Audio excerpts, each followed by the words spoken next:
Audiolibro Libera tu magia de la autora Elizabeth Gilbert, leído en voz alta por Valentina Prieto Ocampo y transmitiendo desde El Peñol, Antioquia. Este es el capítulo número 5 y se llama Confianza. ¿Te quiere? Mi amiga, la doctora Robin Wall Kimmerer, es botánica y autora. Enseña biología medioambiental en el Sony College de Ciencias Medioambientales y Forestales en Siracusa, Nueva York. Sus alumnos son todos defensores jóvenes fervientes del medio ambiente, entusiastas al máximo, desesperados por salvar el mundo. Pero antes de que se pongan manos a la obra, Robin a menudo les hace estas dos preguntas. La primera es, ¿amáis la naturaleza? El aula entera levanta la mano. La segunda pregunta es, ¿creéis que la naturaleza también os ama a vosotros? El aula entera baja la mano. Entonces es cuando Robin dice, pues ya nos hemos encontrado con un primer problema. El problema es este. Estos entusiastas de salvar el mundo creen de verdad que los seres humanos no somos más que consumidores pasivos y que nuestra presencia en la Tierra es una fuerza destructiva. Cogemos y cogemos sin ofrecer nada a cambio, sin beneficiar a la naturaleza a cambio. Están convencidos de que los humanos están en este planeta por un capricho del azar y que por tanto a la Tierra no le importamos un pimiento. Sobra decir que los pueblos de la antigüedad no pensaban así. Nuestros ancestros se guiaban por la sensación de estar en una relación emocional recíproca con su entorno físico. Ya sintieran que estaban siendo recompensados o castigados por la madre naturaleza, por lo menos mantenían un diálogo constante con ellas. Robin cree que el individuo moderno ha perdido ese sentido de diálogo, ha perdido la conciencia de que la Tierra se comunica con nosotros, tanto como nosotros con ella. En lugar de eso, el individuo moderno ha sido instruido para creer que la naturaleza es sorda y ciega, tal vez porque creemos que la naturaleza carece de sensibilidad inherente, lo que no deja de ser un constructo patológico, pues niega cualquier posibilidad de relación. Incluso la idea de una madre naturaleza castigadora es mejor que la de una indiferente, porque al menos representa alguna clase de intercambio de energía. Sin este sentido de la relación, advierte Robin a sus alumnos, se están perdiendo algo muy importante, su potencia de convertirse en co-creadores de vida. Tal y como lo explica ella, el intercambio de amor entre la Tierra y los individuos saca a la luz los dones creativos de ambos. A la Tierra no le somos indiferentes, sino que nos pide nuestros dones a cambio de los suyos. Esa es la naturaleza recíproca de la vida y la creatividad. O por decirlo de una manera más sencilla, la naturaleza pone la semilla al ser humano, pone el jardín. O por decirlo de una manera más sencilla, la naturaleza pone la semilla, el ser humano pone el jardín. Cada uno agradece al otro por su aportación. Así que Robin empieza siempre por aquí. Antes de enseñar a sus alumnos a curar el mundo, tiene que enseñarles a corregir su visión de sí mismos en el mundo. Tiene que convencerlos de su derecho incluso a estar aquí. De nuevo, la arrogancia de pertenecer. Tiene que presentarles el concepto de que es posible que esta entidad que veneran, la que los creó, pueda también amarlos a ellos. Porque de otra manera no funcionaría. Porque de otra manera nadie, ni la Tierra, ni los alumnos, ni nosotros, se beneficiará nunca. La peor novia del mundo. Inspirada por esta idea, ahora a menudo hago preguntas parecidas a aspirantes a escritores. ¿Amáis la escritura? Les pregunto. Pues claro que les gusta, vaya pregunta. Entonces les pregunto, ¿creéis que la escritura os ama a vosotros? Me miran como si hubiera que ponerme una camisa de fuerza. Pues claro que no, dicen. La mayoría está convencido de que les son por completo indiferentes a la escritura. Y cuando tienen una relación de reciprocidad con su creatividad, suele ser de lo más enfermiza. En muchos casos, estos jóvenes escritores afirman que la escritura directamente los odia. Escribir los trastorna, escribir los atormenta y luego se esconde. La escritura los castiga, la escritura los destruye, la escritura los deja hechos una auténtica piltrafa. Tal y como lo explicaba un joven escritor que conozco, para mí la escritura es como una chica guapa y mala del instinto, que siempre has venerado, del instituto, que siempre has venerado, pero que solo jugaba contigo cuando le interesaba. En el fondo, sabes que no te conviene, que deberías alejarte de ella sin mirar para atrás, pero siempre consigue hacerte volver. Y justo cuando piensas que por fin va a ser tu novia, se presenta en el instituto de la mano del capitán del equipo de rugby, y hace como si no te conociera. Lo único que puedes hacer es encerrarte a llorar en un cubículo del cuarto de baño. La escritura es malvada. Y entonces le pregunté, ¿qué quieres ser en la vida? Escritor, dijo. Adictos al sufrimiento. Empiezas a darte cuenta de lo complicado que es esto. Los aspirantes a escritores no son los únicos que se sienten así. Autores mayores, consagrados, dicen cosas igual de sombrías sobre su obra. ¿De dónde crees que les aprendieron los autores jóvenes? Norman Mailer afirmaba que cada uno de sus libros le había matado un poco. Philip Roth habla sin cesar de las torturas medievales que le ha infligido la escritura en su larga y sufrida carrera profesional. Oscar Wilde decía que la existencia del artista era un suicidio prolongado y encantador. Adoro a Wilde, pero me cuesta ver el suicidio como algo encantador. Me cuesta ver ningún sufrimiento como algo encantador. Y no solo los escritores se sienten así. A los artistas plásticos también les pasa. Esta cita es del pintor Francis Bacon. Los sentimientos de desesperación e infidelidad le son más útiles al artista que el de satisfacción, porque la desesperación y la infidelidad fuerzan al máximo la sensibilidad. Los actores lo hacen, los bailarines lo hacen y desde luego los músicos también. Rufus Wainwright confesó en una ocasión que le aterrorizaba tener una relación sentimental estable, porque sin los altibajos emocionales de las aventuras amorosas disfuncionales temía perder el acceso a ese oscuro pozo de dolor que consideraba esencial para su música. Y de los poetas, mejor ni hablamos. Basta decir que el lenguaje de la creatividad moderno, desde sus aspirantes más jóvenes hasta sus maestros reconocidos, rebosa de dolor, desolación y disfuncionalidad. Son innumerables los artistas que trabajan en completa soledad emocional y física, desasociados no solo de otros seres humanos, sino también de la fuente misma de la creatividad. Peor aún, su relación con su trabajo es a menudo emocionalmente violenta. ¿Que quieres hacer algo? Te dicen que tienes que cortarte las venas y desangrarte, que tienes que editar tu obra, te están ordenando que mates a tus seres queridos. Pregúntale a un escritor cómo lleva su libro y es posible que te conteste, por fin, esta semana he conseguido partirle el espinazo. Y eso sí ha tenido una semana buena. Cuento con moraleja. Una de las novelistas nuevas más interesantes que he conocido últimamente es una mujer joven llamada Katie Arnold Radcliffe. Katie escribe de ensueño, pero me contó que durante varios años no fue capaz de trabajar por algo que le dijo un profesor de escritura. Si no te sientes emocionalmente incómoda mientras escribes, nunca producirás nada de valor. Bien, hay un nivel en el que entiendo lo que quizá quería decir el profesor de Katie. Tal vez el mensaje que quería transmitir era que no te dé miedo buscar tus límites creativos o que no te eche atrás la incomodidad que a veces puede generarte la escritura. Me parecen ideas perfectamente aceptables, pero sugerir que nadie puede crear arte de valor sin sufrimiento emocional no solo no es verdad, sino que también lo encuentro un poco enfermizo. Pero Katie se lo creyó. Por respeto y deferencia a su profesor, Katie se tomó a pecho sus palabras y asumió la idea de que si su proceso creador no le producía angustia, entonces no lo estaba haciendo bien. Quien algo quiere, algo le cuesta, ¿no? El problema era que Katie tenía una idea para una novela que le hacía verdadera ilusión. El libro que quería escribir era tan chulo, retorcido y extraño que decidió que escribirlo podría resultar divertido. Tan divertido, de hecho, que le hacía sentirse culpable.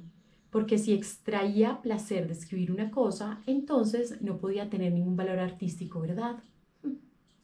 Así que pospuso la escritura de esa novela genial y retorcida durante años y años, porque no confiaba en la legitimidad del placer que preveía obtener de ello.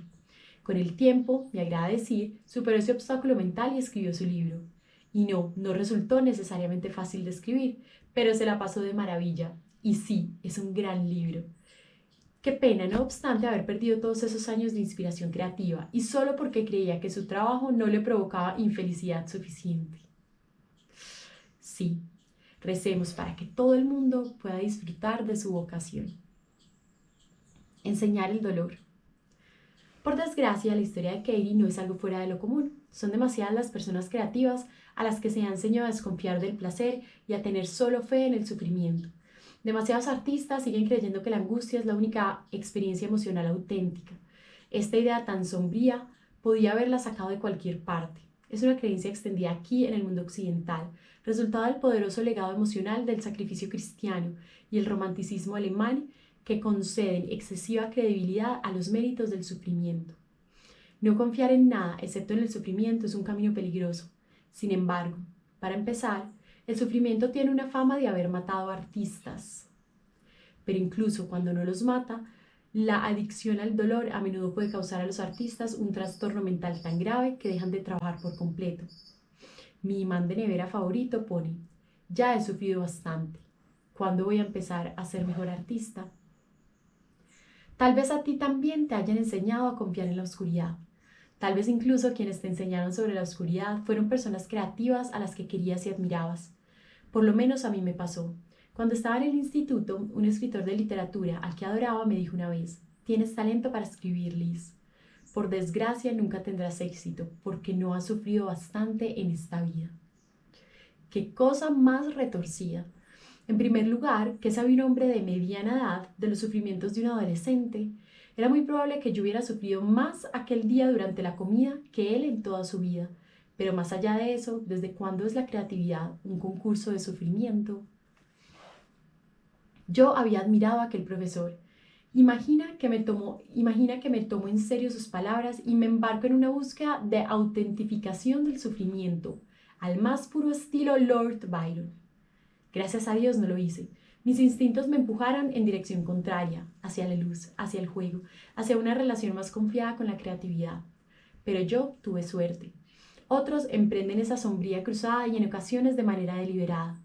Todos mis ídolos musicales eran yonkis y yo quería hacerlo también, cuenta mi amiga querida Raya Elías, una cantautora de mucho talento que luchó contra la heroína más de 10 años, durante los cuales vivió en la cárcel, en las calles y en hospitales psiquiátricos, y dejó por completo de hacer música.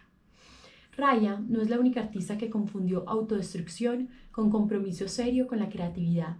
El saxofonista de jazz Jackie McLean contaba que en Greenwich Village, durante la década de 1950, vio a docenas de jóvenes aspirantes a músicos consumir heroína para emular a su ídolo Charlie Parker. Y lo que resulta aún más revelador, dice McLean, que vio a muchos jóvenes aspirantes a músicos de jazz simular que eran heroinómanos, ojos entrecerrados, esa pose desgarbada. Aunque el propio Charlie Parker suplicaba a la gente que no emulara la faceta más trágica de su persona, pero quizá es más fácil meterse heroína o incluso simular románticamente que te la metes que comprometerte de corazón con tu arte. La adicción no hace al artista. Raymond Carver esto lo sabía muy bien. Era alcohólico y nunca logró convertirse en el escritor que quería ser, ni siquiera cuando escribía sobre el alcoholismo, hasta que dejó de beber. Tal y como él explicó, cualquier artista alcohólico lo es a pesar de su alcoholismo, no como resultado de él. Estoy de acuerdo. Creo que la creatividad crece como la hierba silvestre por las grietas que hay entre nuestras patologías y no de las patologías en sí. Pero mucha gente cree que es al revés. Por este motivo, a menudo conocemos a artistas que se aferran deliberadamente a su sufrimiento, a sus adicciones, a sus miedos, a sus demonios. Les preocupa que si se liberan de todo ello, de esa angustia, su identidad se desvanezca. Pensemos en la famosa frase de Rilke: si me abandonan mis demonios, me temo que mis ángeles echen a volar también. Rilke era un grandísimo poeta, y esa frase es de lo más elegante, pero también perversa desde un punto de vista emocional. Por desgracia, he oído citar innumerables veces a personas creativas que la usaban como excusa para no dejar de beber, o no ir a un psicoterapeuta, o no seguir un tratamiento para su depresión o ansiedad, o no abordar sus problemas sexuales o de intimidad, o, en suma, para negarse en redondo a buscar la curación y el crecimiento personal, porque no quieren quedarse sin su sufrimiento, que asocian y confunden con su creatividad. Desde luego, la gente confía en sus demonios de una manera muy extraña. Ángeles productivos.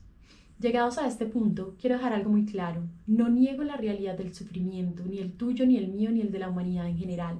Lo que pasa es que me niego a hacer fetichismo con eso. Desde luego me niego a buscar de forma deliberada el sufrimiento en nombre de la autenticidad artística. Tal y como advirtió Wendell Berry, atribuir a la musa una debilidad especial por el dolor es acercarse demasiado a desearlo y cultivarlo. Voy a repetir eso. Atribuir a la musa una debilidad especial por el dolor es acercarse demasiado a desearlo y cultivarlo. Sí, de acuerdo. El artista atormentado a menudo es una figura, por desgracia, real. Sin duda, hay muchas almas creativas allá afuera que padecen trastornos mentales graves, aunque también hay cientos de miles de almas con trastornos mentales graves que no poseen ningún talento artístico extraordinario. Así que asociar de manera automática locura y genialidad me parecen una falacia lógica. Pero debemos desconfiar del atractivo del artista atormentado, porque en ocasiones es un personaje, un papel que algunos se acostumbran a interpretar, y puede ser un papel seductoramente pintoresco, con cierto glamour oscuro y romántico, y viene acompañado de un beneficio adicional extremadamente útil, a saber, permiso adquirido para comportarse fatal. Si eres el artista atormentado, después de todo, tienes excusa para tratar mal a tu pareja sentimental, a ti mismo, a tus hijos, a todo el mundo. Se te permite ser exigente, arrogante, maleducado, cruel, asocial, grandilocuente, explosivo, temperamental, manipulador, irresponsable y egoísta. Si te comportas así de mal siendo conserje o farmacéutico, la gente que te consideraría, y con razón, un capullo. Pero en tanto artista atormentado tienes derecho a un salvoconducto, porque eres especial, porque eres sensible y creativo, porque a veces haces cosas bonitas. No me lo creo. Estoy convencida de que se puede llevar una vida creativa y aún así esforzarse por ser, en general, una buena persona. En este punto concuerdo con el psicoanalista británico Adam Phillips cuando dice que si el arte legitima la crueldad, creo que no merece la pena. Nunca me ha atraído el icono del artista atormentado, ni siquiera de adolescente. Cuando esa figura puede parecer especialmente sexy y seductora para chicas de mentalidad romántica como la mía. Pero entonces nunca me atrajo y sigue sin hacerlo. Con el dolor que he visto ya me basta. Gracias. Y no soy de las que levantan la mano para pedir más. También he pasado el tiempo suficiente con enfermos mentales como para sentimentalizar la locura. Es más, he pasado por suficientes temporadas de depresión, ansiedad y vergüenza en mi vida como para saber que no son experiencias que me resulten productivas. No siento especial apego ni lealtad por mis demonios personales, porque nunca me han prestado ningún servicio. He notado que durante mis etapas de infelicidad e inestabilidad, mi espíritu creativo se paraliza y asfixia. He comprobado que me resulta casi imposible escribir cuando soy desgraciada, y desde luego no puedo escribir ficción. En otras palabras, o vivo un drama o lo escribo, pero no tengo la capacidad de hacer las dos cosas a la vez. El dolor emocional me convierte en lo opuesto a una persona profunda. Vuelve mi existencia superficial, insustancial y aislada.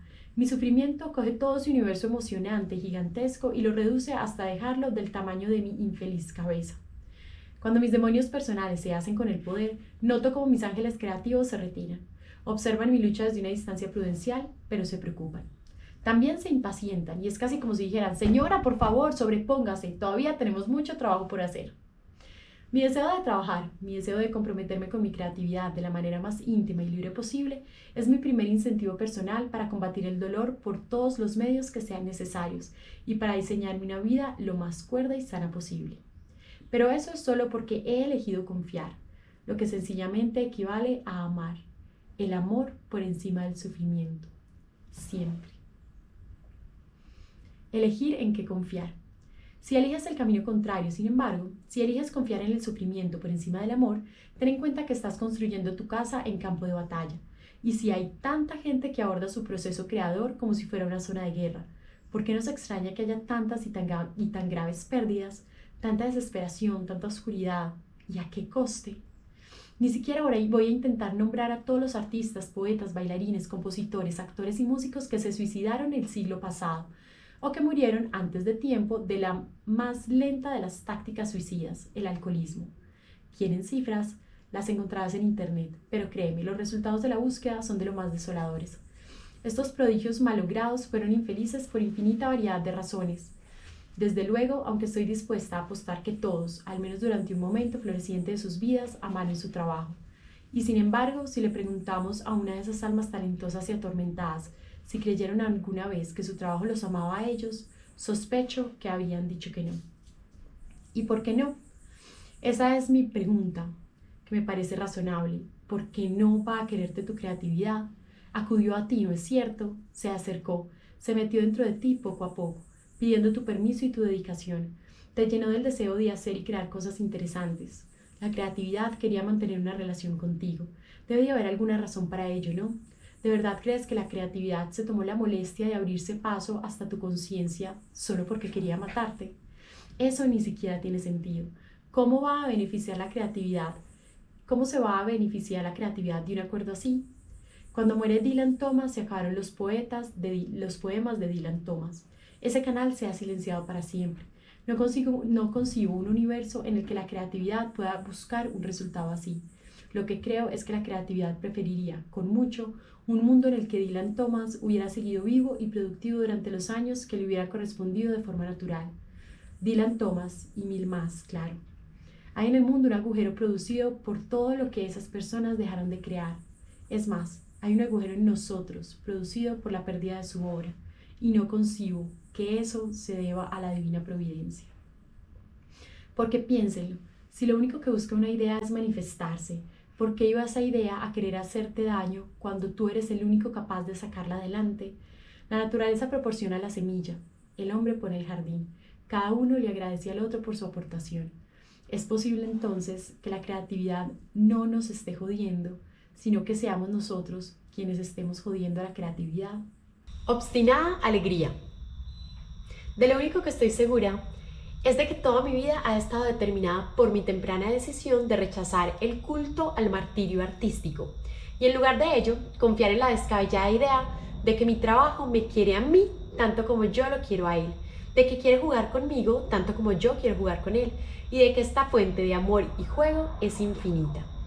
He elegido creer que el deseo de ser creativo estaba codificado en mi ADN por razones que nunca conoceré y que la creatividad no me abandonará a no ser de que la eche de una patada y la envenene hasta matarla. Cada molécula de mi ser ha apuntado siempre hacia esta línea de trabajo, hacia el lenguaje, contar historias, investigar, narrar. Si el destino no hubiera querido que fuera escritora, supongo que no me habría convertido en una, pero lo hizo. Y he decidido aceptar mi destino con la mayor alegría y el menor drama posible, porque como decido gestionarme a mí misma como escritora, es una elección por completo mía. Puedo convertir mi creatividad en un campo de la muerte o en un interesante gabinete de curiosidades. Incluso puedo convertirlo en una devoción. Por tanto, mi decisión en última instancia es abordar siempre mi trabajo desde la alegría obstinada. Trabajé durante años con obstinada alegría antes de que me publicaran nada. Trabajé con obstinada alegría cuando todavía era una escritora novata y desconocida, cuyo primer libro no vendió más que un puñado de ejemplares, la mayor parte de ellos a miembros de mi familia. Trabajé con obstinada alegría cuando entré en las listas de más vendidos. Trabajé con obstinada alegría cuando salí en las listas de los más vendidos, cuando los críticos me alabaron y cuando se burlaron de mí. Persisto en mi obstinada alegría cuando mi escritura no va bien y cuando sí va bien. Nunca elijo creer que he sido abandonada en la tierra baldía de la creatividad o que tengo razones para angustiarme por mi escritura. Elijo confiar en que mi inspiración está siempre cerca cuando estoy trabajando, haciendo lo posible por brindar mi asistencia. Lo único es que la inspiración procede de otro mundo, claro, y habla un idioma que no se parece nada al mío, así que en ocasiones tenemos problemas para entendernos, pero sigue sentada a mi lado y lo intenta. La inspiración trata de enviarme mensajes en todas las formas que puede, mediante sueños, augurios, pistas, coincidencias, déjà vus, mediante el kismet, mediante ondas inesperadas de atracción y reacción. Los escalofríos que me suben por los brazos, el vello de la nuca que se me pone de punta, el placer de algo nuevo y sorprendente, mediante ideas obstinadas que me mantienen despierta toda la noche. ¿Qué más da? Lo importante es que funcione. La inspiración está siempre intentando hablar conmigo, así que yo me siento y también trabajo. Ese es el trato. Yo confío en ella y ella confía en mí. Elegir tu modalidad de autoengaño. ¿Me estoy engañando? Me engaño al otorgar una confianza infinita en una fuerza que no puedo ver ni tocar ni demostrar, una fuerza que es posible que ni siquiera exista. Vale, vamos a suponer por un momento que esto es ilusorio, pero lo es más que creer que solo el sufrimiento y el dolor son auténticos, o que estás solo, que no tienes relación de ninguna clase con el universo que te creó, o que el destino ha decidido asignarte una mala estrella, o que tu talento te fue dado con el único fin de destruirte. Lo que digo es esto: si vas a basar tu vida en un autoengaño, y así es, porque todos lo hacemos, entonces, ¿por qué no elegir uno que al menos te sea útil? Permíteme que te sugiera uno. El trabajo quiere hacerse realidad y quiere hacerse realidad a través de ti. Mártir o trilero. Pero para liberarse de la adicción al sufrimiento creativo, tienes que rechazar primero el estilo mártir y adoptar el del trilero. Todos tenemos un poco de trileros y un poco, de acuerdo, algunos mucho, de mártir. Pero en algún punto de tu vida creativa tendrás que tomar una decisión sobre a qué campo quieres pertenecer y por tanto qué parte de ti vas a alimentar, cultivar y sacar a la luz. Elige con cuidado. Tal y como dice siempre mi amiga la periodista radiofónica Caroline Casey, prefiero un trilero que a un mártir. ¿Y cuál es la diferencia entre un mártir y un trilero?, me preguntarás. Aquí hay una definición rápida. La energía mártir es sombría, solemne, machista, jerárquica, fundamentalista, austera, rencorosa y profundamente rígida. La energía trilera es ligera, astuta, transgenérica, transgresora, animista, sediciosa, original y cambia de forma continuamente. El mártir dice: lo sacrificaré todo por combatir en esta guerra imposible de ganar, incluso si tengo que morir aplastado bajo la rueda del tormento. El trilero dice: pues que usted lo pase bien. Por mi parte, estaré en esta esquina con mi pequeña operación de mercado negro, a un ladito de tu guerra imposible de ganar. El mártir dice: la vida es dolor. El trilero dice: la vida es interesante. El mártir dice: el sistema está mañado en contra de todo lo que es bueno y sagrado. El trilero dice: no hay sistema, todo es bueno y nada sagrado. El mártir dice: siempre seré una incomprendida. El trilero dice: coge una carta, la que sea. El mártir dice: el mundo no tiene solución. El trilero dice: puede que no, pero siempre se puede jugar con él. El mártir dice: gracias a mi sufrimiento, la verdad saldrá a la luz. El trilero dice: yo no he venido aquí a pasarla mal, colega. El mártir dice: prefiero la muerte a la deshonra. El trilero dice: vamos a jugar un rato. El mártir siempre termina muerto ante un montón de sueños rotos, mientras que el trilero se aleja para seguir con su vida. El mártir es Tomás Moro, el trilero es Bugs Bunny. Confianza trilera. Tengo la teoría de que el impulso creativo humano original nació de energía trilera en estado puro. No puede ser de otra manera. La creatividad quiere darle la vuelta al mundo y eso es precisamente lo que mejor se le da al trilero. Pero en algún momento de los últimos siglos los mártires secuestraron a la creatividad y desde entonces la tienen retenida en un campo de sufrimiento. Mi teoría es que este giro de los acontecimientos ha dejado muy triste al mundo del arte. Desde luego ha dejado tristes a muchos artistas. Lo que estoy diciendo es que ha llegado la hora de devolver la creatividad a los trileros. El trilero es, evidentemente, una figura encantadora y subversiva, pero para mí lo más maravilloso de un buen trilero es que confía. De entrada puede parecer descabellado, porque es una figura escurridiza y turbia, pero el trilero es una persona llena de confianza, confía en sí mismo, eso es obvio, confía en su astucia, en su derecho a estar aquí, en su capacidad de salir airoso de cualquier situación, hasta cierto punto, claro. También confía en otras personas, en el sentido en que confía que sean blancos de su astucia. Pero sobre todo, el trilero confía en el universo, confía en sus leyes caóticas, anárquicas, siempre fascinantes, y por esta razón no se angustia en vano. Confía en que el universo está siempre jugando, y en concreto, en que siempre quiere jugar con él. Un buen trilero sabe que si lanza con alegría una pelota al cosmos, el cosmos se la devolverá. Puede que se dé la vuelta con demasiada fuerza, o torcida, o que llegue acompañada de una lluvia de misiles, como en los dibujos animados, o que no le llegue hasta mediados del año siguiente, pero esa bola termina por volver. El trilero espera a que lo haga, la coge y entonces vuelve a lanzarla al vacío, solo para ver qué pasa. Y le encanta hacerlo porque el trilero, tan inteligente él, comprende esa gran verdad cósmica que el mártir, tan trascendente él, no asimilaría nunca. que todo es un juego. Un juego grande, impredecible y maravilloso. Lo que está muy bien, porque al trilero le gusta lo impredecible. Es más, lo impredecible es su medio natural. El mártir, en cambio, odia lo impredecible, quiere acabar con ello y al hacerlo, a menudo acaba consigo mismo. Una buena jugada de trilero. Soy amiga de Brené Brown, autora de Frágil y otros libros sobre la vulnerabilidad humana. Brené escribe libros maravillosos, pero no le resulta fácil. Suda, lucha y sufre durante el proceso de escritura. Siempre ha sido así. Pero hace poco que le presenté la idea de que la creatividad es para trileros, no para mártires, era una idea que no había oído antes, tal y como le explica ella. Oye, yo vengo de un entorno académico que está profundamente atrincherado en el martirio. Es decir, tienes que trabajar y sufrir en soledad durante años antes de producir una única obra que solo leerán 4 personas. Pero cuando Brené comprendió esta idea del thrillerismo, examinó de cerca sus hábitos de trabajo y se dio cuenta de que había estado creando desde un lugar interior demasiado oscuro e intenso. Yo había escrito varios libros de éxito, pero todos habían sido un calvario. Un proceso con el miedo y la angustia como únicos elementos. Nunca se había cuestionado toda esa angustia, porque había asumido que era perfectamente normal. Después de todo, los artistas serios solo demuestran sus méritos si sufren de verdad. Igual que muchos creadores antes que ella, había llegado a confiar en ese dolor por encima de todo. Pero cuando aceptó la posibilidad de escribir desde la energía trilera, dio un gran paso adelante. Se dio cuenta de que el acto mismo de escribir le resultaba muy difícil, pero contar historias no.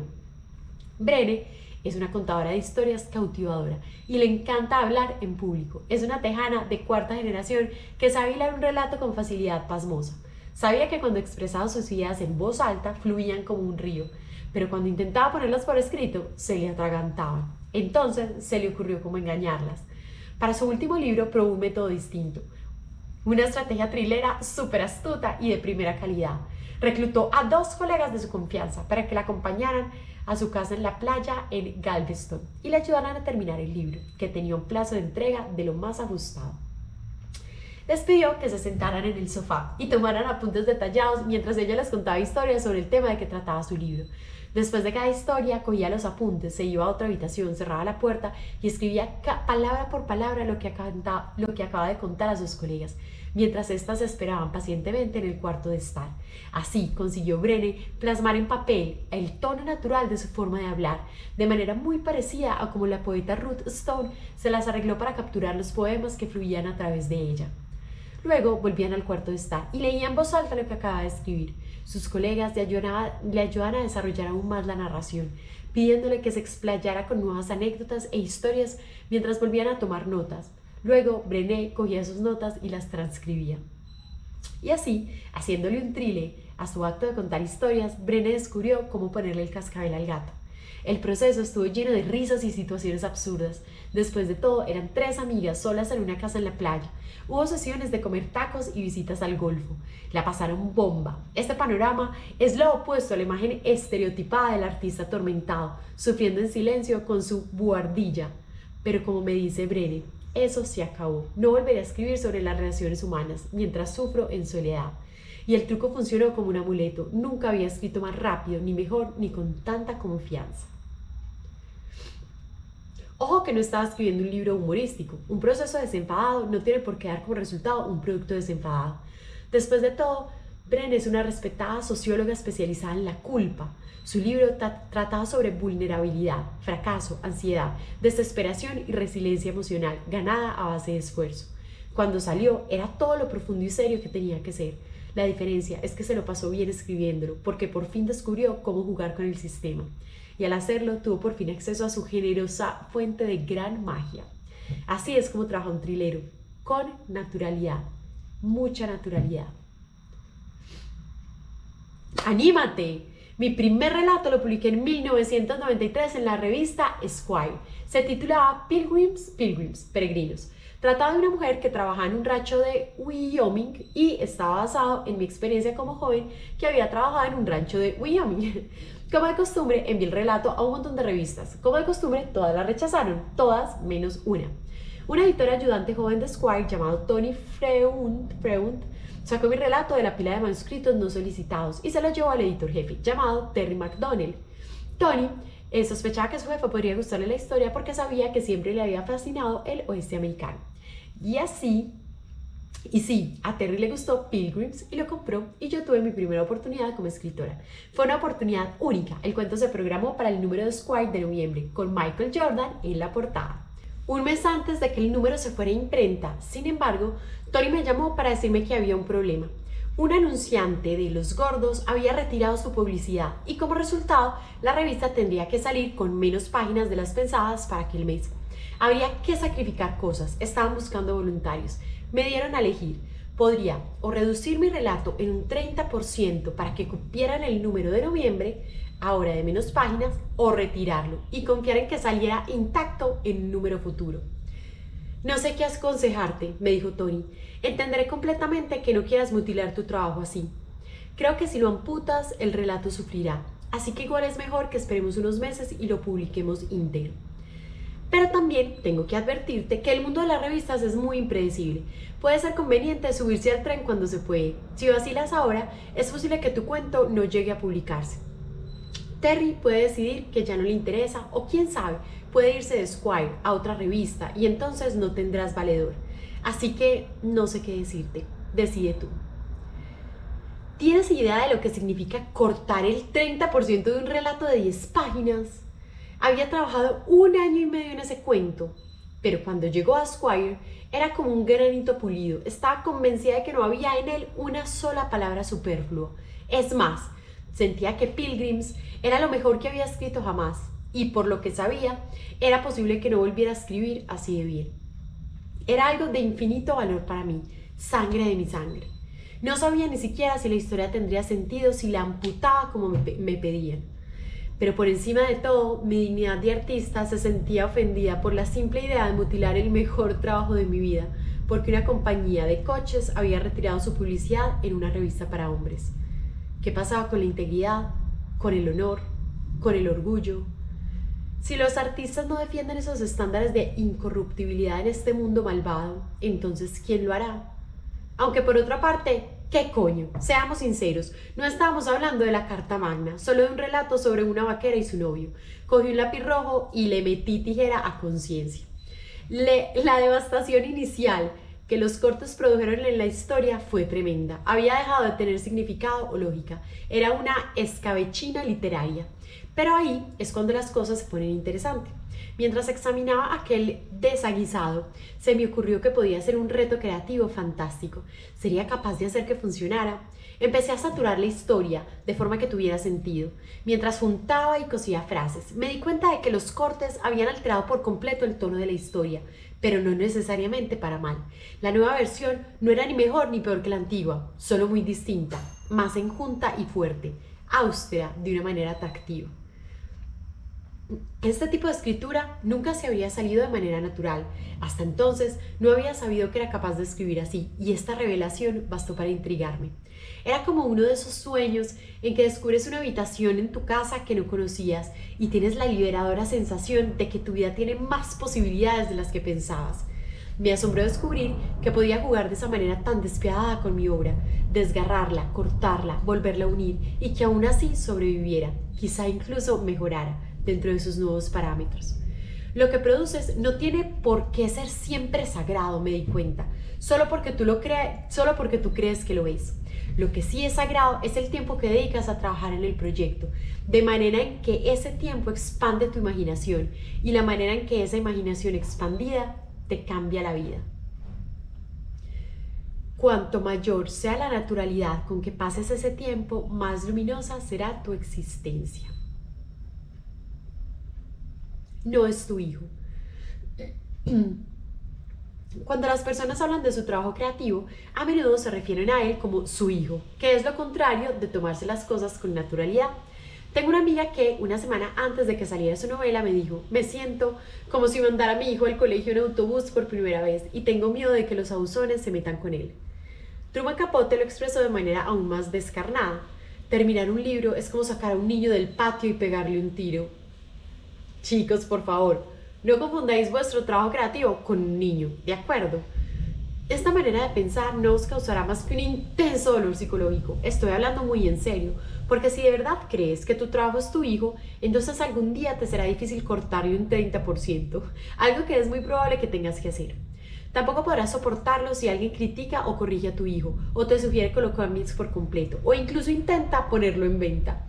Es posible que seas incapaz de desprenderte de tu trabajo para compartirlo, porque ¿cómo sobrevivirá ese pobre e indefensa criatura sin tenerte a ti encima, pendiente de ella? Tu obra creativa no es tu hijo. En todo caso, tú eres hijo de ella. Todo lo que he escrito me ha hecho ser quien soy. Cada proyecto me ha hecho madurar de una manera diferente. Soy quien soy hoy por lo que he hecho y por aquello en lo que me ha convertido lo que he hecho. La creatividad me ha criado a sus pechos y me ha hecho adulta, empezando por la experiencia con aquel relato, Pilgrims, que me enseñó a no actuar como un niño pequeño. Con todo esto, lo que quería decir es que sí, al final conseguí colar una versión abreviada de Pilgrims en el número de noviembre de 1993 de Squire. Unas semanas después, el destino quiso que Terry McDonnell, mi valedor, dejara su puesto de editor jefe de la revista. Los relatos y reportajes que dejó valirse nunca vieron la luz del día. El mío habría estado entre ellos, sepultada en una tumba poco profunda de no haberme mostrado dispuesta a hacer esos cortes. Pero los hice, gracias a Dios, y la historia quedó chula y distinta debido a ellos, y yo tuve mi gran oportunidad. El relato llamó la atención de la gente literaria que me metió en su cartera de autores y que ya lleva más de 20 años guiando mi carrera con precisión y elegancia. Cuando recuerdo lo ocurrido, me estremezco al pensar de que podía haber perdido. De haber sido más orgullosa, hoy, en algún lugar del mundo, probablemente el cajón de mi mesa, habría un relato titulado Pilgrims, de 10 páginas de longitud que nadie habría leído. Estaría intacto y puro como granito pulido, y yo podría haber seguido trabajando en la barra de un bar. También me parece interesante que, una vez que Pilgrims se publicó en Squire, no volví a pensar en él. No era lo mejor que escribiría en mi vida, ni siquiera se acercaba, tenía mucho trabajo por delante y me puse manos a la obra. Pilgrims no era, después de todo, una reliquia consagrada, no era más que una cosa que yo había hecho y amado, luego cambiado, luego rehecho, seguido amando, publicado y dejado a un lado para poder ponerme a hacer otras cosas. Gracias a Dios no dejé que me arruinara.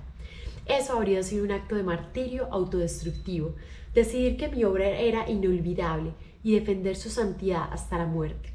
En lugar de ello, cogí mi confianza y la puse en el juego, en la flexibilidad, en la prestidigitación. Puesto que estaba dispuesto a tomarme mi obra con naturalidad, aquel relato se convirtió no en una tumba, sino en el umbral que crucé hacia una nueva vida grande y maravillosa.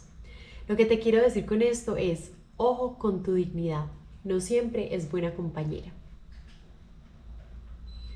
Pasión frente a curiosidad. Puedo animarte también a que te olvides de la pasión.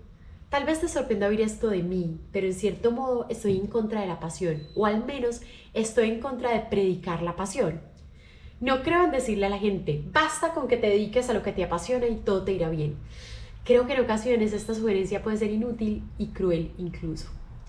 En primer lugar, puede tratarse de un consejo innecesario, porque si alguien tiene una pasión clara, hay muchas probabilidades de que ya se dedique a ella, y por tanto no necesita que nadie se lo diga. Después de todo, esa es la definición de pasión, algo que se busca casi obsesivamente, casi porque no se tiene otra opción. Pero muchas personas no saben con exactitud cuál es su pasión, o tienen varias, o están atravesando una crisis de pasión de mediana edad, todo lo cual puede hacerlas sentir confundidas, bloqueadas e inseguras. Si no tienes una pasión clara y alguien te dice de buenas a primeras que te dediques a ella, creo que tienes derecho a hacerle una peineta. Porque es como si alguien te dijera que lo único que necesitas para perder peso es estar delgado, o que lo único que necesitas para tener una gran vida sexual es ser multiorgásmica. No ayuda nada. Yo soy, por regla general, una persona bastante apasionada, pero no todos los días. A veces no tengo ni idea de a dónde se ha ido mi pasión. No siempre me siento verdaderamente inspirada. No siempre sé con seguridad lo que debo hacer a continuación. Pero no me siento a esperar a que la pasión venga a buscarme. Sigo trabajando con constancia porque creo que uno de nuestros privilegios en tantos seres humanos es seguir haciendo cosas toda nuestra vida y porque me gusta hacer cosas. Por encima de todo sigo trabajando porque estoy convencida de que la creatividad siempre me está buscando, incluso cuando la pierdo de vista. Así pues, ¿de dónde se saca la inspiración para trabajar cuando tu pasión decae? Ahí es donde entra la curiosidad. Inquisitivo siempre. Creo que el secreto es la curiosidad. La curiosidad es la verdad y el camino de la vida creativa. La curiosidad es el alfa y el omega, el principio y el fin, pero además está al alcance de cualquiera. La pasión puede parecer en ocasiones difícil de alcanzar, una torre en llamas distantes, accesible solo a genios y a tocados de la gracia divina. La curiosidad, en cambio, es una entidad más moderada y pacífica, más hospitalaria, más democrática. Las exigencias de la curiosidad también son más modestas que las de la pasión. La pasión te lleva a divorciarte, a vender tus pertenencias, a afeitarte la cabeza, a irte a vivir a Nepal. La curiosidad no te exige nada de eso. De hecho, la curiosidad se limita a hacerte una única y sencilla pregunta. ¿Hay algo que te interese? Cualquier cosa, aunque sea un poquitico. Da igual que sea algo prosaico o pequeño. La respuesta no tiene por qué poner tu vida patas arriba o hacerte cambiar de trabajo o la religión o causarte un trastorno disociativo. Basta con que atrape tu atención durante un instante. Pero en ese instante, si puedes pararte e identificar, aunque sea una minúscula chispa de interés en algo, entonces la curiosidad te pedirá que gires la cabeza 1 centímetro y examines esa cosa de cerca. Hazlo. Es una pista. Puede no parecer nada, pero es una pista. Síguela, fíjate de ella, descubre dónde te lleva la curiosidad. Luego sigue la pista que ves a continuación y la siguiente. Recuerda, no tiene por qué ser una voz en el desierto, no es más que una pequeña expedición en busca del tesoro. Emprenderla puede llevarte a sitios asombrosos e inesperados. Incluso puede conducirte, en última instancia, a tu pasión, aunque sea a través de un recorrido laberíntico de callejuelas, grutas subterráneas y puertas secretas. También puede no llevarte a ninguna parte. Puedes pasarte la vida siguiendo tu curiosidad y al final no tener nada que lo demuestre, excepto una cosa: la satisfacción de saber que has dedicado toda tu existencia al noble arte de ser inquisitivo. Y eso debería bastar a cualquiera para decir que ha llevado una vida rica y espléndida. La búsqueda del tesoro. Déjame que te dé un ejemplo de a dónde puedes llevarte una búsqueda del tesoro impulsada por la curiosidad. Yo te he contado la historia de la gran novela que nunca escribí, aquel libro sobre la selva del Amazonas que desatendí y que terminó por salir de mi conciencia y entrar en la de Ann Patchett. Aquel libro era un proyecto apasionado. La idea me había llegado en una onda cerebral de emoción e inspiración física y anímica. Pero luego las exigencias de la vida me absorbieron, no trabajé en el libro y me dejó. Así son las cosas, así fueron. Después de perder la idea sobre la selva del Amazonas, no tuve de inmediato otra onda cerebral de emoción e inspiración física y emocional.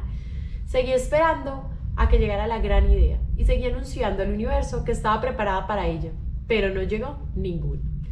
Ni carne de gallina ni cosquilleo en el estómago. No se produjo el milagro. Era como si San Pablo hubiera hecho el camino entero hasta Damasco y no hubiera pasado nada. Si acaso llovido un poco. La mayor parte de los días la vida es eso. Estuve un tiempo dedicada a mis tareas diarias: escribir correos, comprar calcetines, resolver pequeñas emergencias, mandar tarjetas de felicitación de cumpleaños. Me dediqué a llevar una existencia ordenada. A medida que pasaba el tiempo y en mi interior no prendía la chispa de una idea apasionada, no me dejé llevar por el pánico. Hice lo que había hecho muchas veces antes. Me olvidé de la pasión y me concentré en la curiosidad. Me pregunté a mí misma: Liz, ¿hay algo ahora mismo que te interese? Cualquier cosa, aunque sea un poquito, da igual que sea prosaico o pequeño. Y resultó que me interesaba la jardinería. Sí, ya sé lo que vas a decir. ¡Qué emoción! Jardinería. Acababa de mudarme a una pequeña población rural en Nueva Jersey.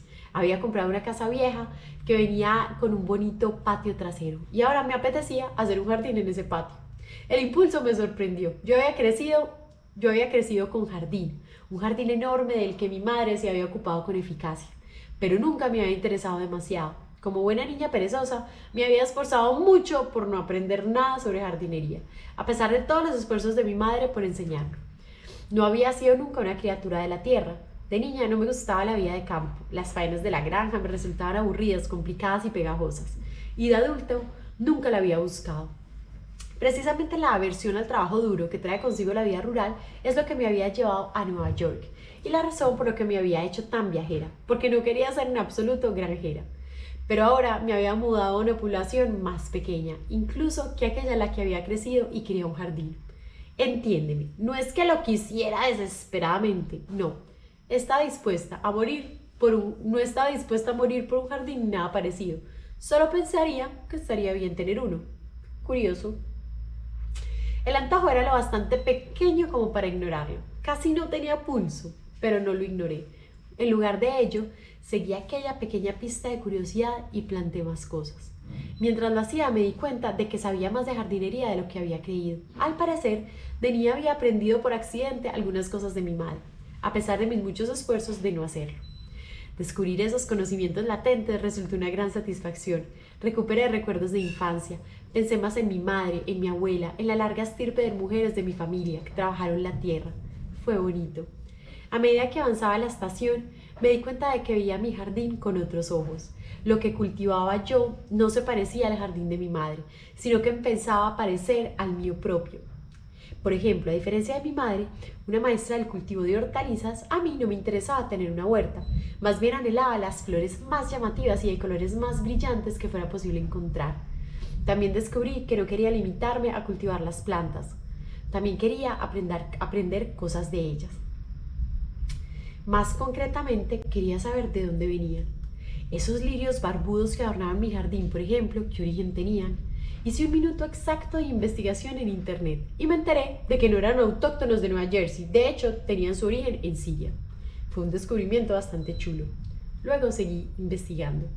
Las lilas que crecían en mi parcela eran, al parecer, descendientes de plantas similares que habían florecido en otro tiempo en Turquía. Mis tulipanes también eran originarios de Turquía, aunque luego resultó que había habido gran cantidad de interferencia holandesa entre los tulipanes silvestres turcos originales y mi variedad doméstica y lujosa. Mi cornejo sí era autóctono. Mi forsythia, en cambio, no, venía de Japón. La glicinia, también venía de bastante lejos. Un capitán de marina inglés la había llevado a Europa desde China. Y luego colonos británicos la habían traído al Nuevo Mundo. Y en época bastante reciente, en realidad. Empecé a investigar el pasado de todas las plantas de mi jardín. Tomé notas sobre lo que encontré. Mi curiosidad creció.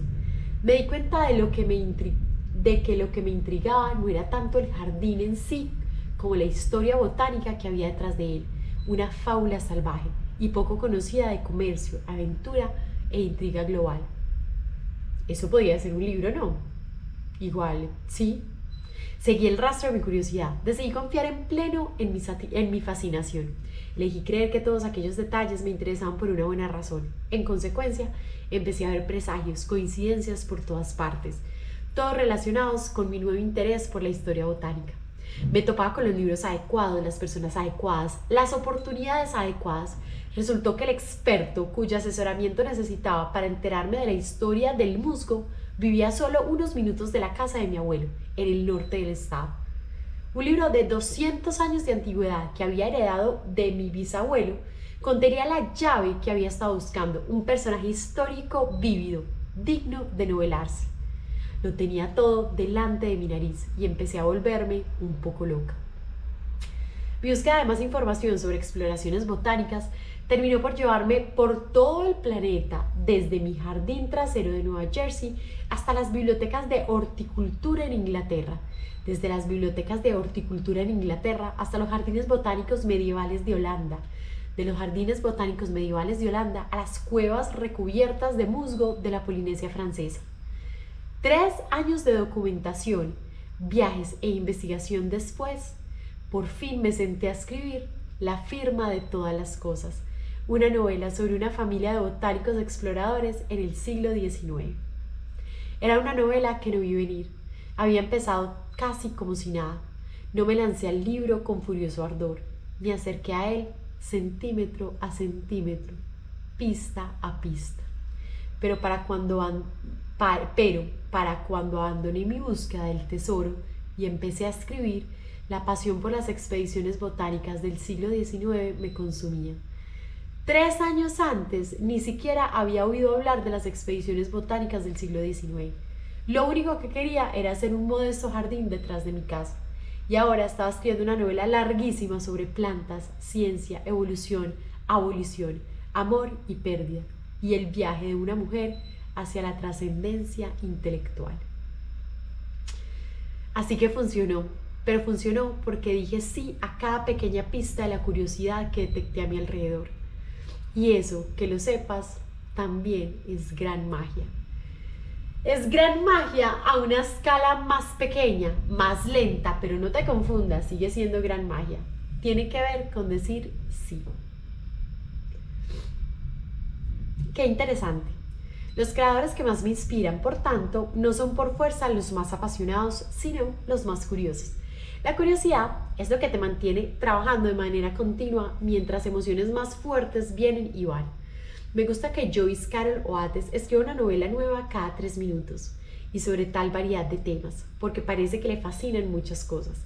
Me gusta que James Franco acepte todos los papeles que le apetecen, melodrama serio un día y al siguiente comedia hortera, porque admite que no todo puede ser buscar la nominación al Oscar. Y eso me gusta, porque entre papel y papel se dedica a cultivar otros intereses, arte, moda, mundo académico y escritura. Hay talento en su creatividad extracurricular, me da igual. Lo que importa es que el tipo hace lo que le da la gana. Me gusta que Bruce Springsteen no se limite a componer épicos himnos para cantar en estadios, sino que en una ocasión escribió un álbum entero basado en una novela de John Steinbeck. Me gusta que Picasso hiciera cerámica de vez en cuando. Una vez oí a Mike Nichols hablar de su prolífica carrera de director de cine y dijo que siempre le habían interesado mucho sus fracasos. Cada vez que echaban uno por televisión a última hora de la noche, se sentaba y lo veía entero, algo que no hacía con sus éxitos. Lo veía con curiosidad, pensando, qué interesante, ahora me doy cuenta de que esa escena no funcionaba.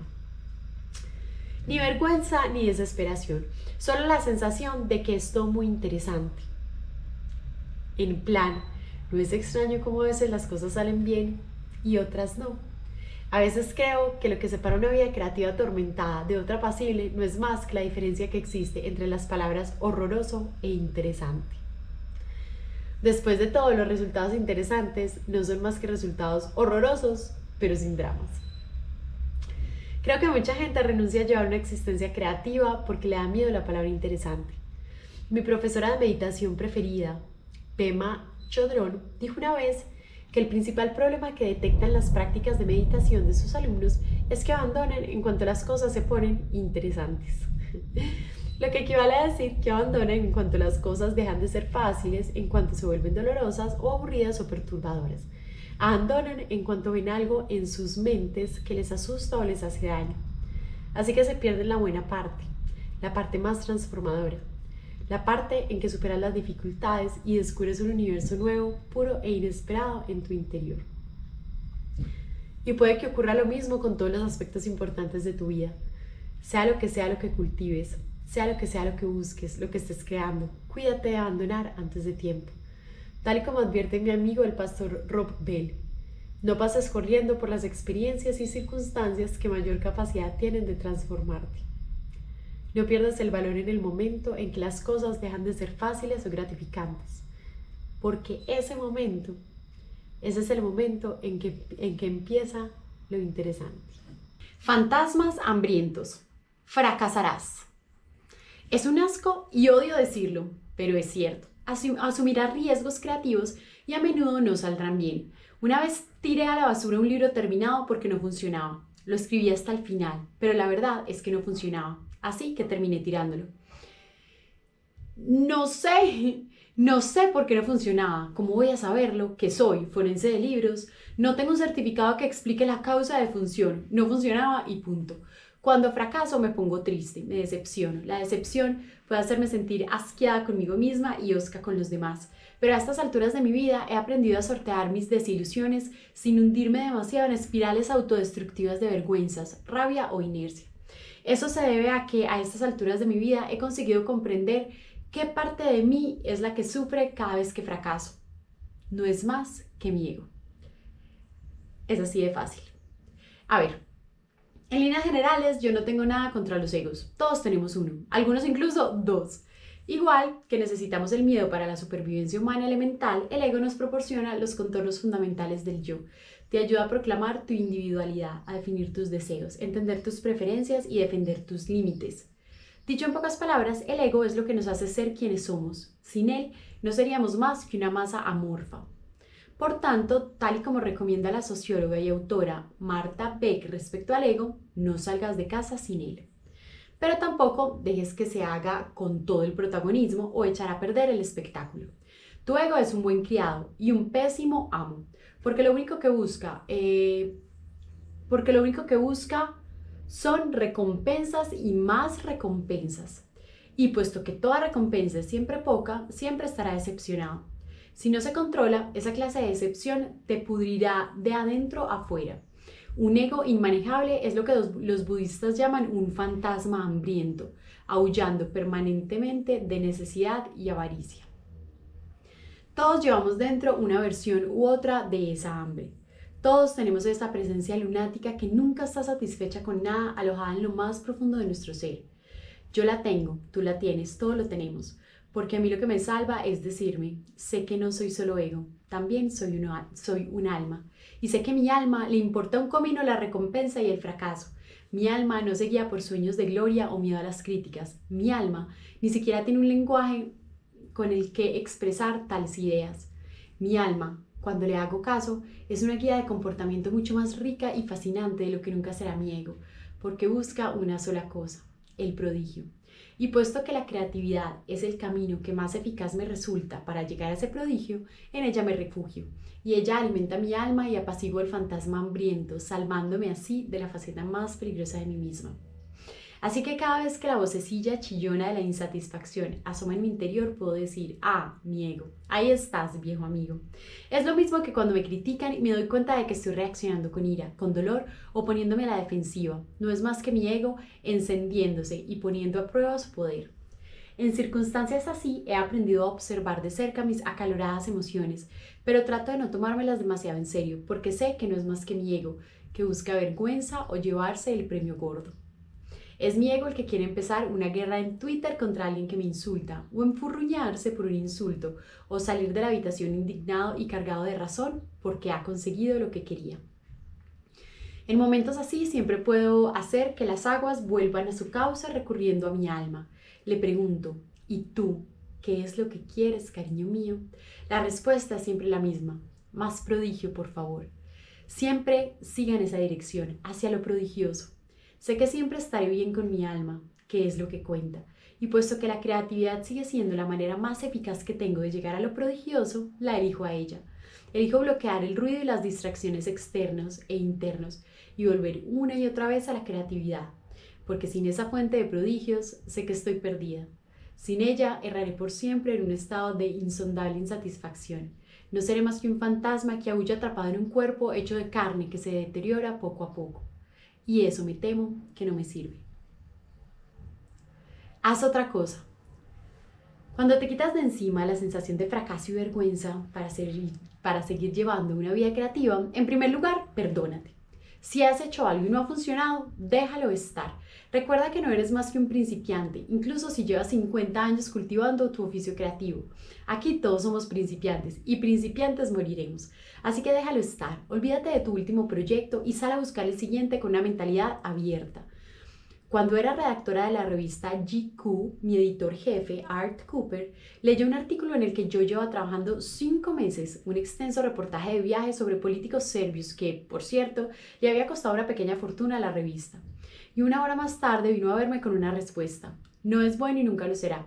Resulta que no tienes capacidad para contar esta historia. No quiero que pierdas un solo minuto más en ella. Por favor, ponte en el encargo siguiente. Lo que fue un horror y bastante abrupto, pero joder, también de lo más eficaz. Obedecí y me puse con lo siguiente. Lo siguiente, siempre lo siguiente. No te pares, sigue adelante. Hagas lo que hagas, intenta no recrearte demasiado en tus fracasos. No hace falta que les hagas la autopista. No necesitas saber lo que significa nada. Recuerda, los dioses de la creatividad no tienen la obligación de explicarnos nada. Admite tu decepción, tómatelo tal y como es y pasa la página. Trocea ese fracaso y úsalo de cebo para intentar pescar otro proyecto. Es posible que algún día entiendas por qué necesitas pasar por esta chapuza, por este desastre, pero antes de aterrizar en un sitio mejor. O quizá no. ¿Qué le vamos a hacer? En cualquier caso, pasa página. Ocurra lo que ocurra, mantente ocupado. Siempre como prestando este sabio consejo del estudioso británico del siglo XVII, Robert Burton, sobre cómo sobrevivir a la melancolía. No estés solo, no estés ocioso. Encuentra algo que hacer, lo que sea, incluso si es un trabajo creativo de un tipo completamente distinto, solo para quitarte de la cabeza la ansiedad y la presión. Una vez que estaba atascada con un libro, me apunté a clases de dibujo, solo para abrir otro canal creativo en mi cabeza. No dibujo muy bien, pero daba igual. Lo importante era permanecer en contacto con alguna clase de actividad artística. Estaba sintonizando mis diales, tratando de encontrar inspiración de cualquier modo posible. Con el tiempo, cuando hube dibujado lo bastante, la escritura empezó a fluir de nuevo. Einstein llamaba a esta táctica juego combinatorio, el acto de abrir un canal mental interesándose de manera superficial por otro. Por eso, a menudo se ponía a tocar el violín cuando le costaba trabajo resolver un problema matemático. Después de unas cuantas horas de sonata, por lo general encontraba la respuesta que necesitaba. Parte del secreto del juego combinatorio, creo, es que apacigua tu ego y tus miedos rebajando las expectativas. Tuve un amigo que era un jugador de béisbol de talento de joven, pero perdió la sangre fría y empezó a jugar mal.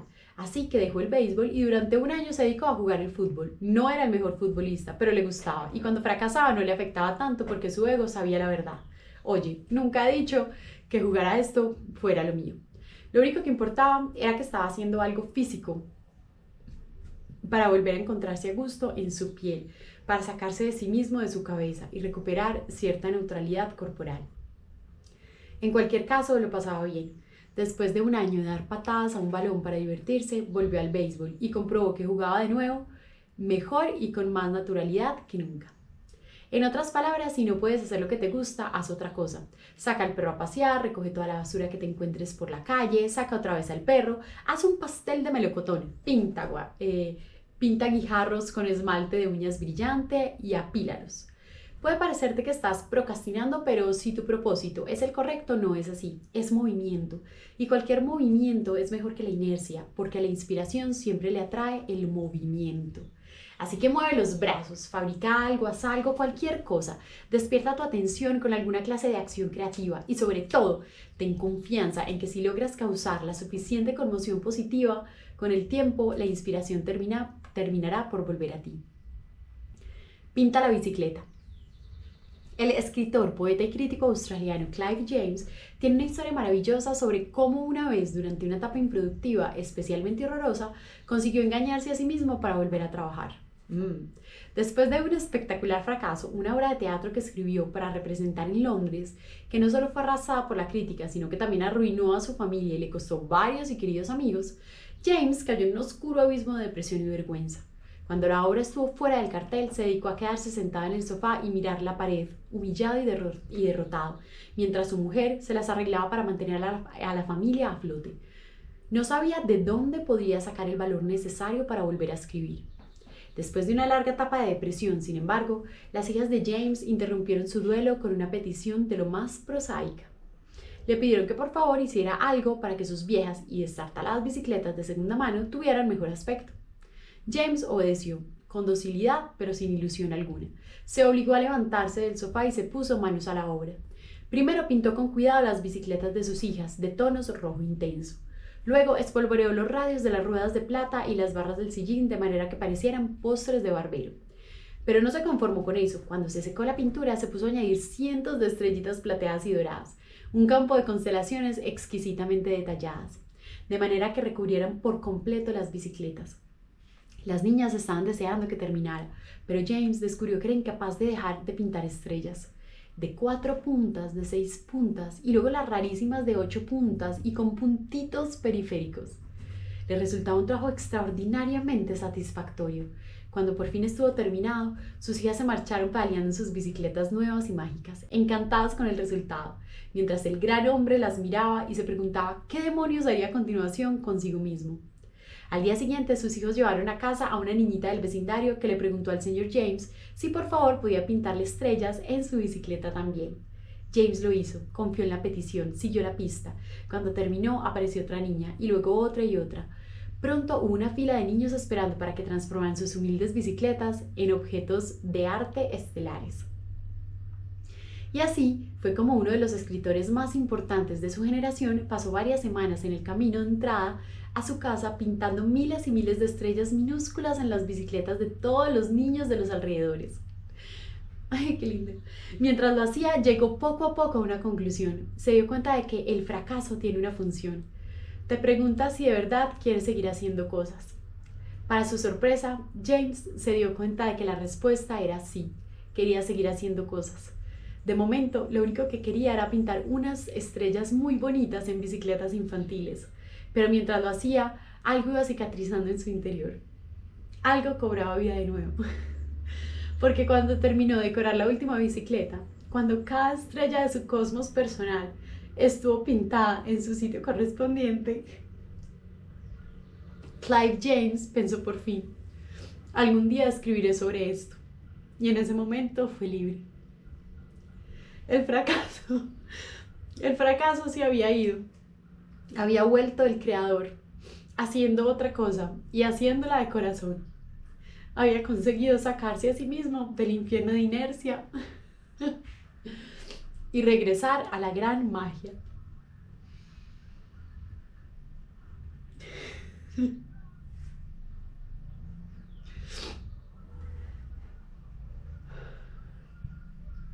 Confianza ciega.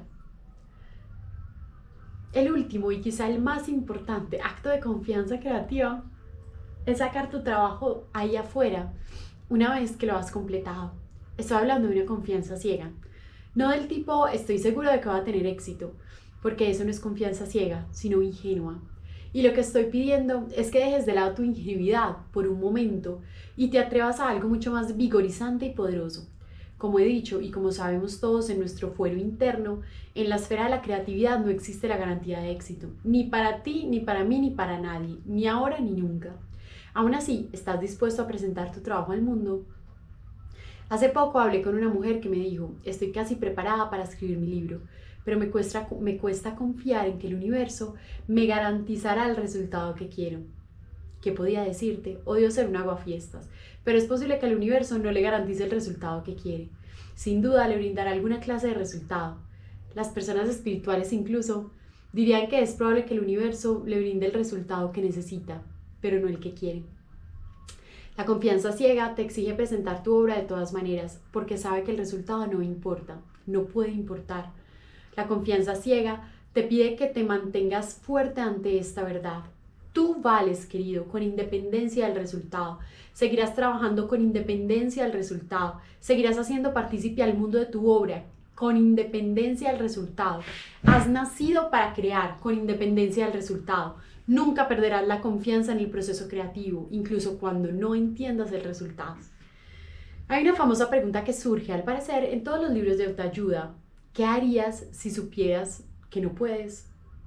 Pero yo nunca lo he visto así. Yo creo que la pregunta más brutal de todas es esta. ¿Qué harías incluso si supieras que es muy posible que fracases? ¿Qué es lo que te gusta tanto hacer que las palabras fracaso y éxito se vuelven en esencia irrelevantes? ¿Cómo desciegas tu confianza en ese amor? Es posible que pongas en duda este concepto de confianza ciega. Es posible que te rebeles contra ella, que quieras darle un puñetazo, una patada. Es posible que le preguntes, ¿para qué voy a tomarme la molestia de hacer algo si el resultado puede ser nada? La respuesta llegará, normalmente, acompañada de una sonrisa pícara propia de un trilero, porque es divertido, ¿o no? Un momento, le abro el pelo.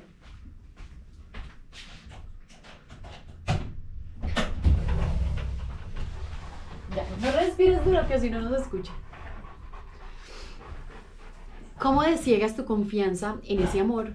Es posible que pongas en duda este concepto de confianza ciega. Es posible que te rebeles contra ella, que quieras darle un puñetazo, una patada. Es posible que le preguntes, ¿para qué voy a tomarme la molestia de hacer algo si el resultado puede ser nada? La respuesta llegará, normalmente acompañada de una sonrisa pícara propia de un trilero, porque es divertido, ¿o no? En cualquier caso, ¿a qué otra cosa vas a dedicar el tiempo que tienes aquí en la tierra? A no hacer cosas interesantes, a ignorar tu amor y tu curiosidad. Después de todo, no hay alternativa. Tienes libre albedrío. Si vivir creativamente se vuelve demasiado difícil o insatisfactorio para ti, puedes parar en el momento que quiera. ¿Pero de verdad quieres eso? porque piénsalo. Entonces, ¿qué? Con la cabeza bien alta. Hace 20 años estuve hablando en una fiesta con un tipo cuyo nombre ya he olvidado, o quizá es que nunca lo supe. A veces pienso que este hombre entró en mi vida con el único propósito de contarme esta historia, que desde entonces me ha encantado e inspirado. La historia trataba de un hermano pequeño que quería ser artista. El tipo admiraba profundamente sus esfuerzos y me contó una anécdota ilustrativa de lo valiente, creativo y confiado que era su hermanito. A efectos de esta historia que ahora voy a contar, le llamaremos Hermano Pequeño. Hermano Pequeño, aspirante a pintor, ahorró dinero y se fue a Francia a rodearse de belleza e inspiración. Vivía con lo justo, pintaba todos los días, iba a museos, visitaba rincones pintorescos, entablaba valientemente conversación con todas las personas que se encontraba y enseñaba su obra a quien estuviera dispuesto a verlo. Una tarde, Hermano Pequeño entabló una conversación en un café con un grupo de jóvenes encantadores que resultaron ser alguna clase de elegantes aristócratas. Estos aristócratas, jóvenes y encantadores, encontraron simpático a Hermano Pequeño y lo invitaron a una fiesta ese fin de semana en el Valle del Loira. Le prometieron que sería la fiesta más fabulosa del año. Asistirían ricos, famosos y varios miembros de la realeza europea. Pero lo mejor de todo era que sería un baile de disfraces en el que nadie escatimaría gastos. Algo para no perderse. Busca un disfraz, le dijeron, y vente. Ilusionado, Hermano Pequeño trabajó toda la semana en un disfraz con el que estaba convencido iba a dar la campanada. Recorrió todo París buscando lo necesario y no dio información ni sobre los detalles ni sobre el grado de audacia de su creación. Luego alquiló un coche y condujo hasta el castillo, a 3 horas de París. Se puso el disfraz en el coche y subió los escalones de entrada. Dio su nombre al mayordomo, que lo localizó en la lista de invitados, y le dio la bienvenida educadamente. Hermano Pequeño entró en el salón con la cabeza bien alta. Entonces fue cuando se dio cuenta de su error. Era un baile de disfraces. En eso no le habían engañado sus nuevos amigos. Pero al traducir lo que le habían dicho, se le había escapado un detalle. Era un baile de disfraces temático y el tema era la corte medieval. Y Hermano Pequeño iba vestido de langosta. A su alrededor, las personas más ricas y guapas de Europa iban ataviados con ropajes dorados y elaborados trajes de época, cubiertos de joyas antiguas que centellaban con elegancia, mientras bailaban al son de una maravillosa orquesta. Hermano Pequeño, por su parte, llevaba mallas rojas, medias rojas, zapatillas de ballet rojas y pinzas gigantes hechas de goma espuma roja. También llevaba la cara pintada de rojo. Esta es la parte en la que tengo que contarte que Hermano Pequeño medía más de 1,80 m y era bastante delgado, pero con unas antenas largas y ondulantes en la cabeza parecía aún más alto. También era, por supuesto, el único estadounidense en la sala. Se detuvo en el arranque de las escaleras durante un momento largo y espeluznante. Estuvo a punto de huir avergonzado. Huir avergonzado le parecía la reacción más digna a la situación, pero no lo hizo. Sacó determinación de alguna parte. Después de todo, allí estaba. Había trabajado muchísimo para hacer el disfraz y estaba orgulloso de él. Respiró hondo y caminó hasta la pista de baile. Más tarde, contó que su experiencia como aspirante a artista fue lo que le dio en aquel momento el valor y el derecho de ser tan vulnerable y absurdo. Algo en la vida le había enseñado ya a sacarlo ahí, afuera, sea lo que sea, ese lo. Después de todo, ese disfraz era algo que había hecho él y era lo que había llevado a la fiesta. Era lo mejor que tenía, era todo lo que tenía. Así que decidió confiar en sí mismo, confiar en su disfraz, confiar en las circunstancias. A medida que se acercaba a los aristócratas allí reunidos, se fue haciendo un silencio. El baile cesó. La orquesta enmudeció. Los otros invitados rodearon a Hermano Pequeño. Por fin alguien le preguntó de qué iba disfrazado, si podía saberse. Hermano Pequeño hizo una marcada reverencia y anunció: «Soy la langosta de la corte». Oyó risas, nada de burlas, solo alegría. Les encantó su dulzura, su singularidad, sus pinzas rojas gigantescas, su culo huesudo y sus medias elásticas brillantes. Era el invitado trilero y se convirtió en el alma de la fiesta. Hasta bailó con la reina de Bélgica. Así es como se hace, chicos. Jamás he creado algo que no me hiciera sentir, en un momento u otro, como el tipo que entra en un baile elegante con un disfraz casero de langosta. Pero a pesar de eso, tienes que entrar en esa habitación y tienes que hacerlo con la cabeza alta. Lo has hecho. Ahora toca enseñarlo. Nunca te disculpes, nunca te justifiques, nunca te avergüences de ello. Y lo hiciste lo mejor posible con lo que sabías, trabajaste con lo que tenías y en el plazo de que disponías. Te invitaron y fuiste. Más no se puede pedir. Puede que te echen, pero también puede que no. Aunque en realidad es probable que no lo hagan. A menudo la sala de baile es más acogedora y comprensiva de lo que te imaginas. Es posible incluso que alguien te encuentre brillante y maravilloso. Es posible que hasta termines bailando con la realeza. O tal vez te toque bailar solo en un rincón del castillo, agitando en el aire tus enormes y torpes pinzas de goma espuma roja. Tampoco pasa nada. En ocasiones la vida es así. Lo que no debes hacer bajo ningún concepto es darte la vuelta y marcharte, porque si lo haces te perderás la fiesta. Y eso sería una lástima porque, por favor, créeme, no hemos hecho todo ese camino para, en el último momento, perdernos la fiesta. Aquí termina el capítulo número 5. Seguimos con el capítulo Divinidad. Gracia inesperada. Mi última historia viene de Bali, de una cultura que aborda la creatividad de manera bastante distinta a como lo hacemos aquí, en Occidente. Esta historia me la contó mi viejo amigo y profesor, Ketut Liyer, un curandero que me tomó bajo su ala hace años y compartió conmigo su sabiduría y su gracia considerables. Tal y como me explicó Ketut, la danza balinesa es una de las grandes expresiones artísticas del mundo. Es exquisita, intrincada y ancestral, también sagrada. Se practica por lo general en templos, así que ha hecho durante siglos bajo la vigilancia de los sacerdotes. El baile se protege con celo y se transmite de generación en generación. El propósito de estas danzas es nada menos que mantener intacto el universo. Nadie puede decir que los balineses no se toman sus bailes en serio. A principios de la década de 1960 llegó a Bali por primera vez el turismo de masas. Los extranjeros visitantes quedaron de inmediato fascinados por las danzas sagradas. Los balineses no tienen ningún reparo a la hora de exhibir su arte e invitaban a los turistas a entrar en los templos a verlo. Cobraban una pequeña suma por este privilegio. Los turistas la pagaban y todos contentos. A medida que aumentaba el interés turístico por este arte ancestral, los templos se atestaron de espectadores. Las cosas se volvieron un poco caóticas.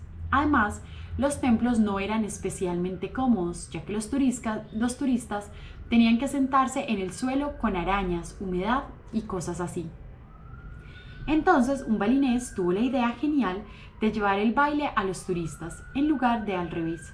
¿No sería mucho más agradable y cómodo para los australianos tostados por el sol ver las danzas, digamos, en la piscina de un hotel en lugar de en un interior húmedo y oscuro de un templo?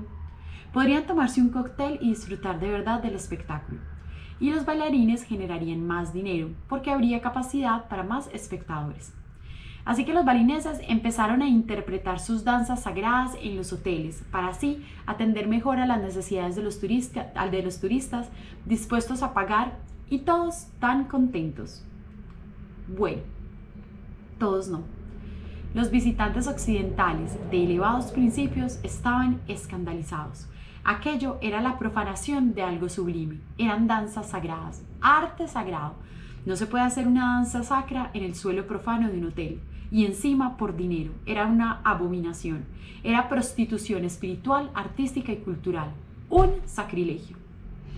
Estos occidentales de elevados principios hicieron partícipes de sus preocupaciones a los sacerdotes balineses, quienes las escucharon con educación a pesar del hecho de que esa noción estricta e implacable de sacrilegio no es fácil de trasladar al pensamiento balinés.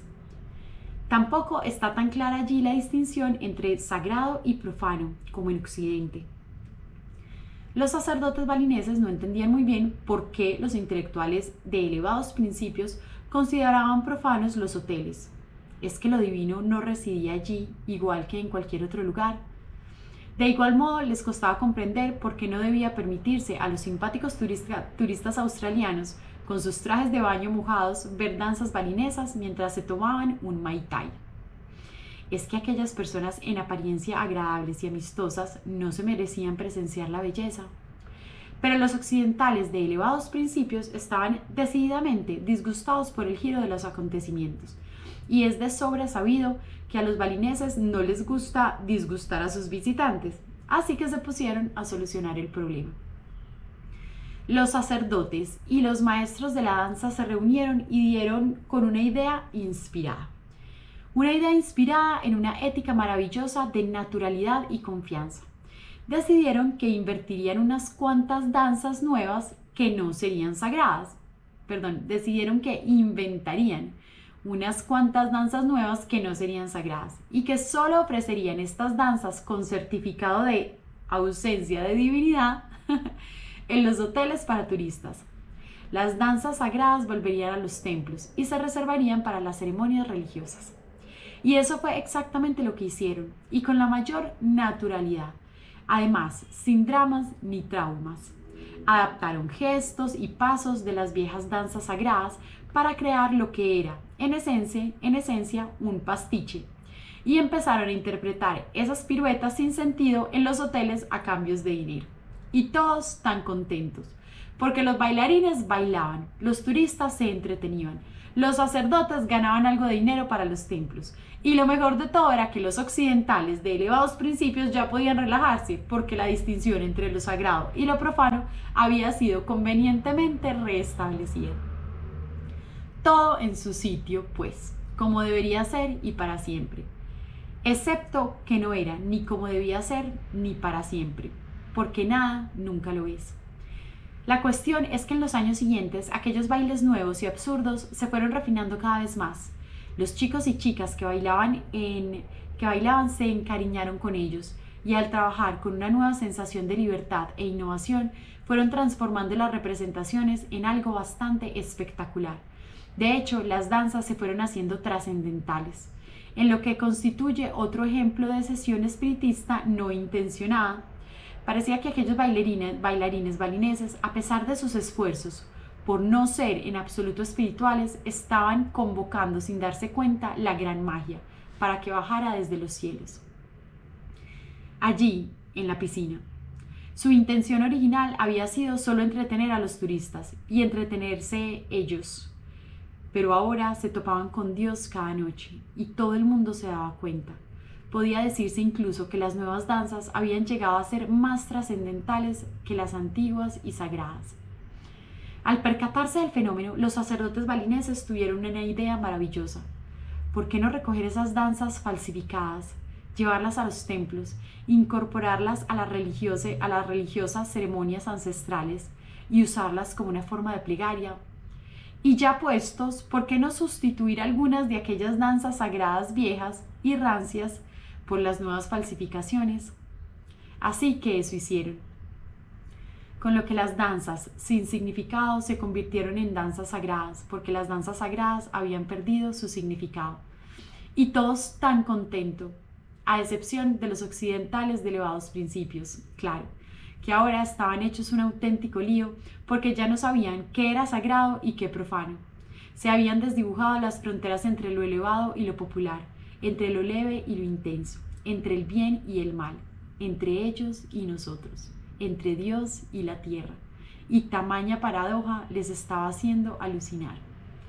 Algo que no puedo menos que pensar es lo que los sacerdotes trileros habían buscado desde el principio.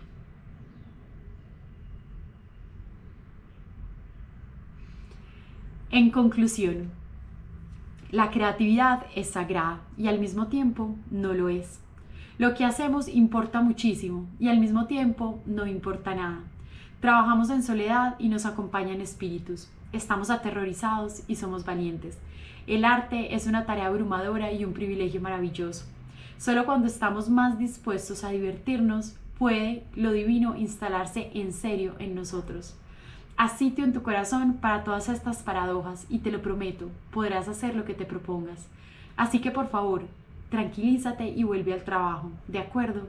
Los tesoros escondidos en tu interior están deseando que digas que sí. Agradecimientos.